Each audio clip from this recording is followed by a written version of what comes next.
Hello everyone, welcome to my channel. I am Neha Narang. तो आइए आज का लेक्चर स्टार्ट करते हैं। आप लोगों के लिए एक गुड न्यूज़ है कि सीबीएसई ने जो है सैम्पल पेपर जारी कर दिए हैं। तो सीबीएसई ने जो है फर्स्ट टर्म के आपके सैम्पल पेपर जारी किए हैं। तो आज जो है हम क्लास 10 हिंदुस्तानी म्यूज़िक वोकल 2021-22 का जो सैम्पल पेपर है इसको आज हम सोल्व करेंगे। जैसे कि आपको पता है कि जो आपका पेपर है 15 मार्क्स का रहेगा और टाइमिंग की बात करें तो 60 मिनट का ये पेपर जो है रहेगा आपका। तो लेक्चर स्टार्ट करने से पहले मैं आप सबसे रिक्वेस्ट करूंगी कि अगर आपने मेरे चैनल को सब्सक्राइब नहीं किया हो तो चैनल को जरूर सब्सक्राइब करें। सबसे पहले हम इंस्ट्रक्शन पढ़ते हैं कि क्या दिया हुआ है। The question paper contains 3 section A, B and C। तो इस पेपर में जो है आपके 3 सेक्शन होंगे A, B and C।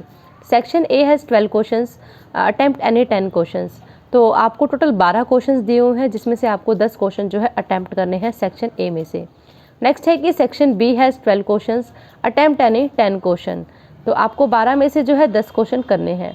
Next है कि section C has 6 questions, attempt any 5 question. तो सेक्शन C में जो है आपको 6 क्वेश्चंस मिलेंगे जिसमें से आपको 5 क्वेश्चन सोल्व करने होंगे। इस तरीके से आपको जो है टोटल 25 क्वेश्चन सोल्व करने हैं।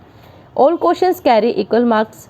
हर क्वेश्चन जो है आपका इक्वल मार्क्स का ही रहेगा। तो आपका एक क्वेश्चन जो है 0.60 इतने मार्क्स का जो है आपका रहेगा। There is no negative marking, आपकी कोई भी नेगेटिव मार्किंग नहीं रहेगी। तो आइए स्टार्ट करते हैं। पढ़ चुके हैं जैसे कि मैक्सिमम मार्क्स आपका जो रहेगा इस एग्ज़ाम का 15 मार्क्स का पेपर रहेगा और 1 घंटे का ये पेपर आपका रहेगा। तो आइए फर्स्ट क्वेश्चन देखते हैं। सबसे पहला क्वेश्चन है कि राग के स्वरों का द्रुत गति में गायन। जब राग के स्वरों का तेज गति में गायन किया जाता है तब वो आपकी तान कहलाती है और विलंबित गति में किया जाए तब वो आपका आलाप कहलाता है। नेक्स्ट क्वेश्चन है राग भूपाली में वर्जित स्वर पानी, रेधा, सामा या फिर मानी। तो राग भूपाली में जो है माँ और नी स्वर वर्जित है, तो इस कारण से इस राग की जाति भी जो है ओढ़व ओढ़व है। वह राग जिसमें दोनों निषाद का प्रयोग होता है। तो भूपाली राग की बात की जाए तो ये कल्याण थाट से उत्पन्न राग है, तो इसमें म तीव्र लगता है, नी बाकी सारे के सारे स्वर शुद्ध लगते हैं, तो भूपाली राग आपका ये नहीं होगा। काफ़ी की बात की जाए तो इसमें गा और नी कोमल लगते हैं लेकिन नी शुद्ध नहीं लगता, तो हमें इसमें बात करनी है कि दोनों निषाद का जो है प्रयोग हो। ठीक है, तो आगे नेक्स्ट है आपका खमाज। खमाज में जो है शुद्ध नी भी लगता है और कोमल नी भी लगता है, तो आपका थर्ड ऑप्शन राइट होगा। नेक्स्ट है कि वादी स्वर ऑफ राग खमाज। राग खमाज का वादी स्वर बताना है। सबसे पहले मैं आपको बता दूं कि राग खमाज का वादी स्वर मतलब वादी का मतलब क्या होता है कि ऐसा स्वर जिसका राग में जो है सबसे ज़्यादा प्रयोग किया जाता है। तो राग खमाज का जो वादी स्वर है वो है आपका ग।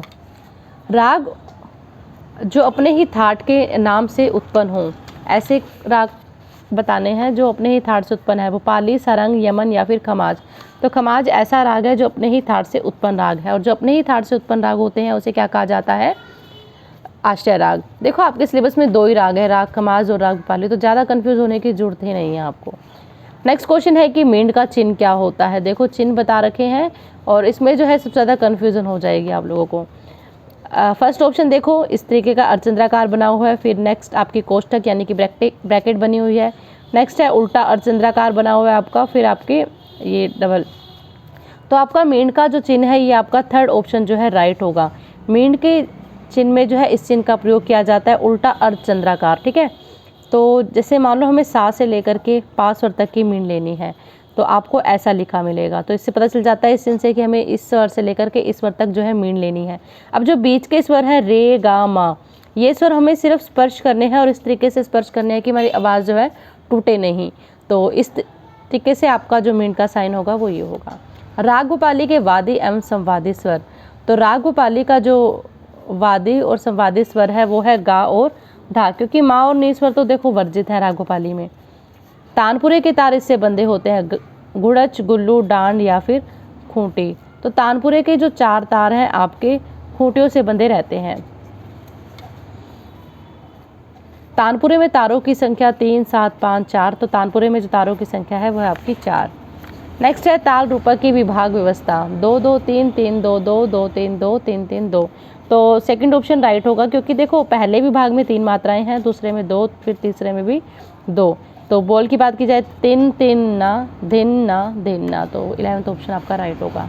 राग खमाज का गायन समय रात्रि का प्रथम पहर, दिन का दूसरा पहर, रात्रि का दूसरा पहर, दिन का तीसरा पहर। तो इसका फर्स्ट ऑप्शन राइट होगा, रात्रि के प्रथम पहर में गाया जाने वाला ये राग है। तो आपको इसमें से जो है वैसे 12 में से 10 क्वेश्चन जो है करने थे, सिर्फ आप 2 क्वेश्चन जो है स्किप कर सकते हो इसमें।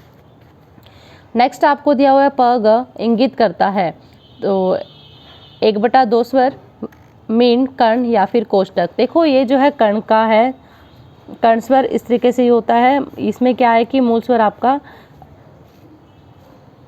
मूल स्वर को गाना होता है, आगे या पीछे वाले स्वर को जो है स्पर्श करना होता है सिर्फ। तो आपका ऐसा क्या कहलाता है, कर्ण स्वर। मीन का साइन मैं आपको बता ही चुकी हूँ, ऐसे होता है। कोष्टक के लिए हम क्या करते हैं, ब्रैकेट का साइन लगाते हैं।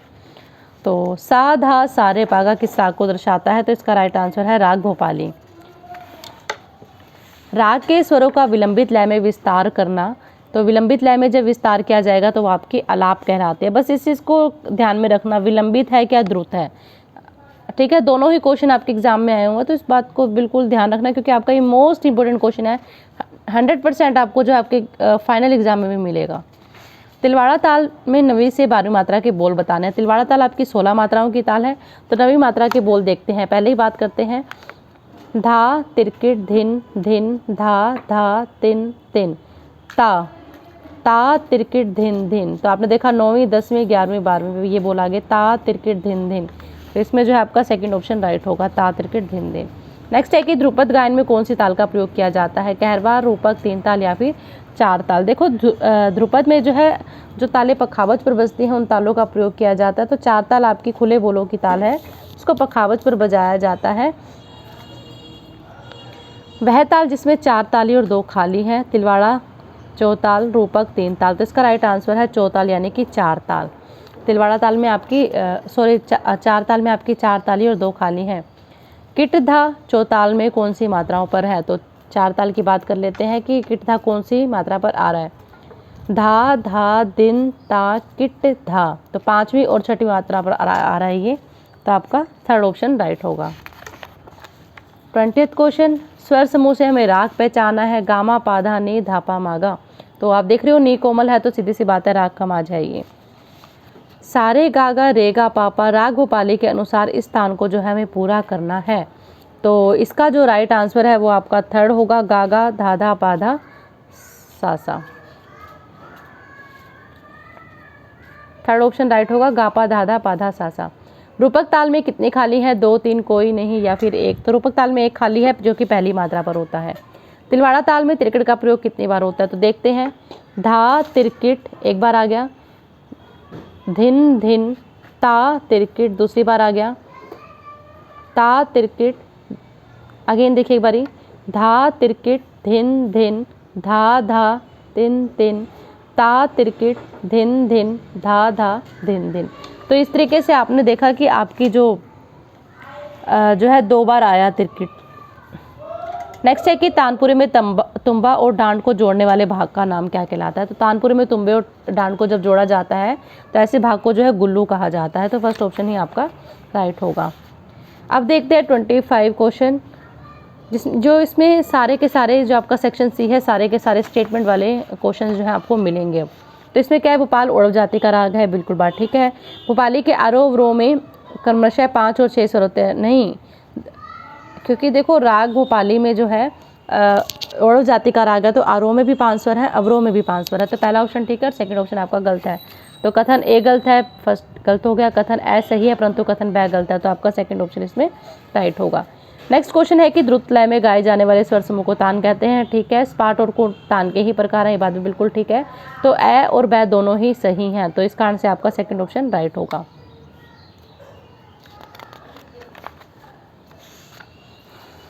ट्वेंटी 28 क्वेश्चन देखिएगा, कॉलम 1 और 2 को जो है मिलाना है। तो 4 मात्रा ताली खाली ये दिया हुआ है, मात्रा ताली और विभाग।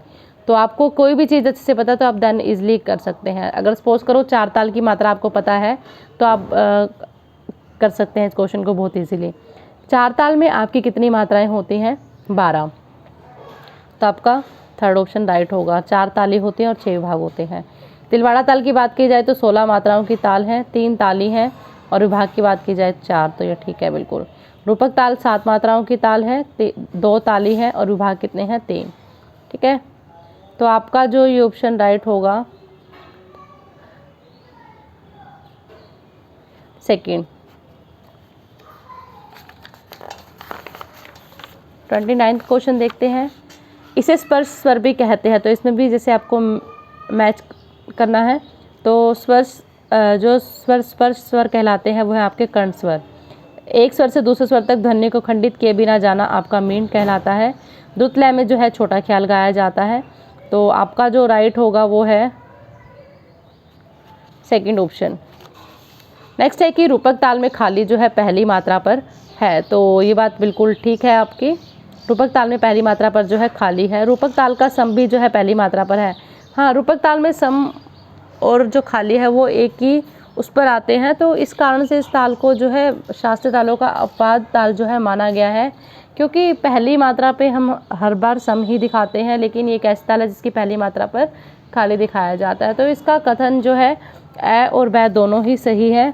अगर वैसे बात की जाए तो रूपक ताल में जैसे कि पहली मात्रा पे खाली रहता है, तो कुछ लोग सिर्फ खाली मानते हैं, कुछ लोग कहते हैं कि पहली मात्रा पे सम रहेगा। तो इसका ऑप्शन जो है आपका ये भी सही हो सकता है कि कथन ए सही है परंतु बै गलत है। ठीक है, तो थैंक यू। आपको मेरा वीडियो कैसा लगा कमेंट करके ज़रूर बताइएगा। अगर आपने अब तक मेरे चैनल को सब्सक्राइब भी नहीं किया हो तो चैनल को ज़रूर सब्सक्राइब करें।